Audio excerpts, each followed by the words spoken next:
the question of intervention in places that did not seem to be immediately vital to the interests of the United States. And how do we ask people to go and quite possibly die for something that does not seem vital to the immediate defense of the United States?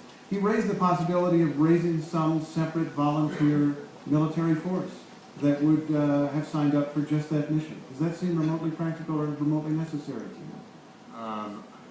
It's not even close to who we are. I mean, one of the things, from my perspective, one of the things that I worry about a great deal is the United States military has done an extraordinary amount in the last 10 years.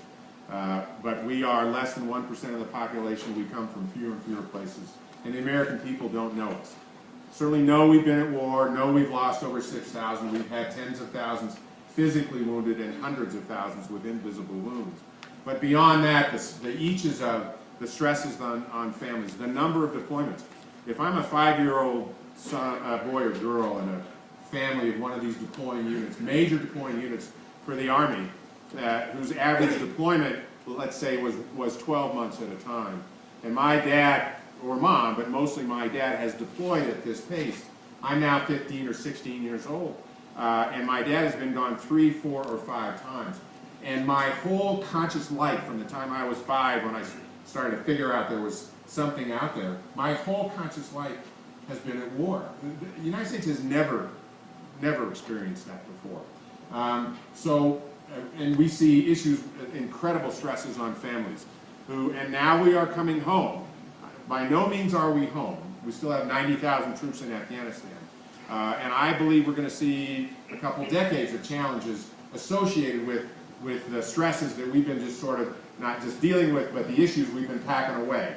And indicative of that is the incredible suicide rate that we have, both on the active side, which is, even despite all the efforts of leadership to contain it, is in the Army this year higher now than it was a year ago.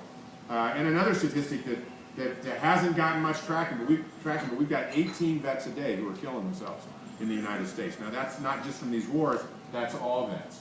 So the idea, I mean, it's my belief that we have to have a military that is representative of our country, that does what the President of the United States, the duly elected President of the United States, says we do, and we go through that debate about whether we're going to intervene and send someone someplace to give his or her life specifically. That's who we are. I think if the military drifts away, continues to drift away from the American people, we are very well compensated right now.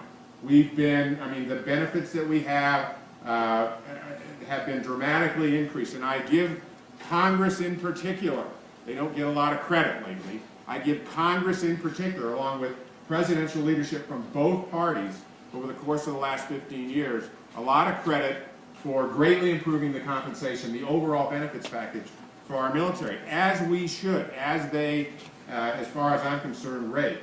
But I do worry that it's just, please go off and fight our wars. We don't want to be bothered, and that the whole country isn't in. And it gets to, at some point, we're not there, but at some point we cross the line where essentially it's not unlike mercenary forces from other countries, which is the force you described to me a minute ago, that may be another option. I think the United States of America, without its military being a direct output of its people's will and understanding what that is a disaster for us in the long run. I'm glad you raised that subject, Admiral. You used the phrase, you suggested that the military is continuing to drift away from the civilian populace, or maybe we put it the other way, that the civilians are continuing to drift away from the military. This is something that has been talked about